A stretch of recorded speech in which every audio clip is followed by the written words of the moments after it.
জনগণের অধিকার রক্ষার্থে এবার আমরা কোনো রকম ছাড় দিব না। পাবলিক তো বলছে যে যদি কেউ ভোট কেন্দ্র দখল করতেছে গণপিটুনি দিয়ে হাত পা ভেঙে ফেলবো। 10টা গুন্ডা 10টা হুন্ডা মাঠ ঠান্ডা এটা করার সাহস কেউই পাবে না। জান এবং মাল একসাথে নিরাপত্তা ঝুঁকিতে পড়বে।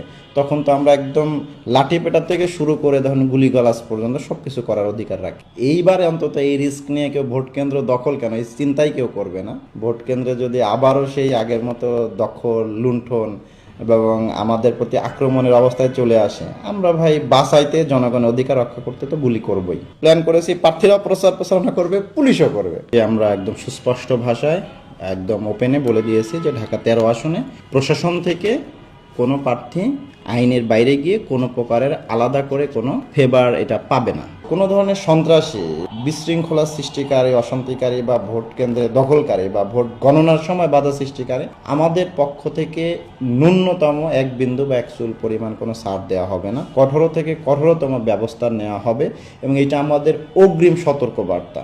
আমরা এখন মৌখিকভাবে সতর্ক করতেছি, ভোট কেন্দ্রের দিন কিন্তু আমরা একদম বললাম তো যে আমাদের সর্বোচ্চ অস্ত্র মানে লাঠি পেটা থেকে শুরু করে মানে গুলি পর্যন্ত আমরা ব্যবহার করবো ইনশাল্লাহ, যদি আমরা সেই পরিস্থিতিতে যেতে বাধ্য হই। এটা তাদের জন্য একটা অগ্রিম থ্রেট। যদি কোনো সন্ত্রাসী বা ভোট কেন্দ্র দখলকারী ভোট কেন্দ্র দখল করতেই আসে বা জনগণের অধিকার লুণ্ঠন করতেই আসে, তাহলে প্রথমত তাদের আমাদের ডিঙ্গাইতে হবে, আমাদের অস্ত্রের গুলি ডিঙ্গায়ে তারপরে ভোট কেন্দ্রে ঢুকতে হবে। এবং আশা করি আমাদের অস্ত্র এবং আমাদের ডিঙ্গানোর শক্তি, সামর্থ্য এবং সাহস কেউ দেখাতে পারবে না এবং আমরা দেখাতে দিব না। এটা আমাদের জনগণের কাছে এবং আপনাদের কাছে আমাদের অঙ্গীকার ইনশাল্লাহ। আমরা একদম সুস্পষ্ট ভাষায় একদম ওপেনে বলে দিয়েছি যে ঢাকা 13 আসনে প্রশাসন থেকে কোনো প্রার্থী আইনের বাইরে গিয়ে কোনো প্রকারের আলাদা করে কোনো প্রভাব বা আলাদা করে কোনো ধরনের ফেভার এটা পাবে না। এখানে আমাদের সশস্ত্র বাহিনীর সদস্যরা ছিল, প্রশাসনের সদস্যরা ছিল, রিটার্নিং অফিসার, সহকারী রিটার্নিং অফিসার, পুলিশ অফিসার সবাই উপস্থিত ছিল।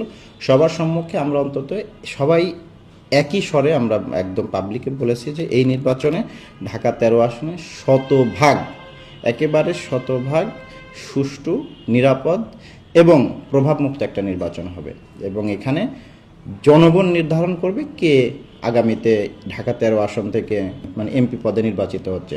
যেটা থাকবে প্রার্থীদের প্রতি আইনি যত সহযোগিতা করা এবং তাদের পাশে থেকে তাদের প্রচারণায় সর্বোচ্চ সহযোগিতা করা, নিরাপত্তা নিশ্চিত করা এবং তাদের এই অভয় দেওয়া যে প্রত্যেক প্রার্থীকে সমান ফ্লোর তৈরি করে দেওয়া, যাতে তারা আইনের মধ্যে থেকে ধরেন যত রকমের কৌশল আছে সকল কিছু প্রয়োগ করে তারা প্রচারণা চালাবে, মানুষজনকে একসাথে নিয়ে আসবে, এরপরে হচ্ছে ভোটের মাঠে